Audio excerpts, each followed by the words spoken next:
A lot of y'all females be listening to this story, especially y'all young girls. And a lot of y'all guys be listening to this story.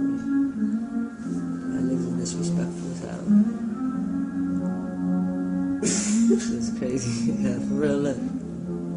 I remember this story my mama told a lot about this little broken-hearted girl who grew up with a cop. When sexy Lexxii was born, my mama never wanted her. Abandoned her in the trap, no one knew who her father was. She was there for 2 days straight, crying her eyes out. Then the North Duty cops and lawyers decided to find out.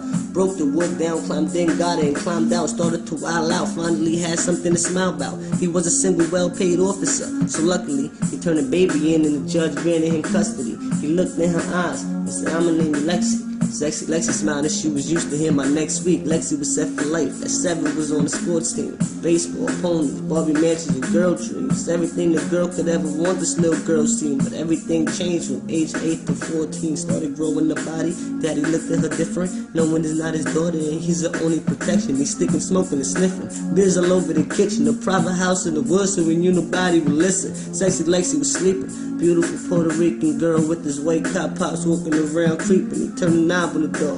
Lexxii opened an eye up. Deep sleep though, it was tough for Lexxii to rise up. Creeped up behind her, closed the door in silence. Poor little Lexxii couldn't change, she a dime now. Jumped on her all crazy, he started ripping her clothes off. Lexxii started screaming, he knocked her out. She dozed off, ate her pussy and fucked her. Nasty motherfucker. She was only 8, there was blood all over the covers. He hid it in all positions and did himself in the kitchen. Lexxii woke up and knew her innocence was missing. Blood all over the floor, there was blood all over his balls. Nigga blew his brains out, there was blood all over the walls. Lexxii could barely walk, called the cops, could barely talk. FBI came in, the scene was looking berserk. They threw her into the shower and rushed her ass to the hospital. Got her stitched up, she was open at 8 kilometers. You see, the problem was she had to go to a foster home, and the one who raised her and raped her was the only pop she'd known. Confused of this world, she was scared of the fucking globe. Then this white lady grabbed her hand and said, "Let's go." Lexxii bit her in the arm, started blowing her towards the door. Ran a couple blocks, dipped her to a corner store.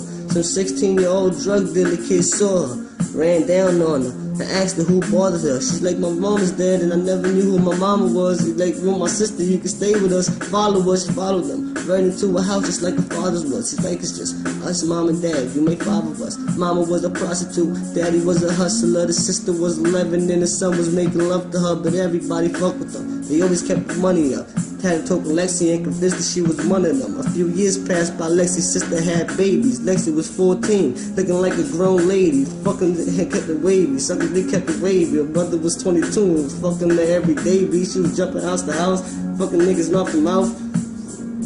Living on them niggas' couches. Every day she was fucking another nigga for nothing. And sex appeal was a hustle. She just want someone to love her. She met a boy her age. They fell in love at first sight. Lexxii brought her home and she let him fuck on her first night. He never tasted sky air. He was on his first flight. Lil sexy Lexxii showed his engine how to work right. She moved in with him. He even started to be faithful. He told mama she was pregnant and she staying cause she say so. See, he ain't know shit, but he knew he wasn't loved. He went to take a piss. Started leaking out blood. Little nigga was nervous. He forgot to use the rubber. He went and grabbed the ratchet. And he asked her if she loved him. She said she wasn't loved, but she forgot that she had AIDS. And then the devil came out and he laid fire into her face. Dragged the body to the basement. Stood over her and prayed and blew his brains out so he could be with Lexxii every day. R.I.P.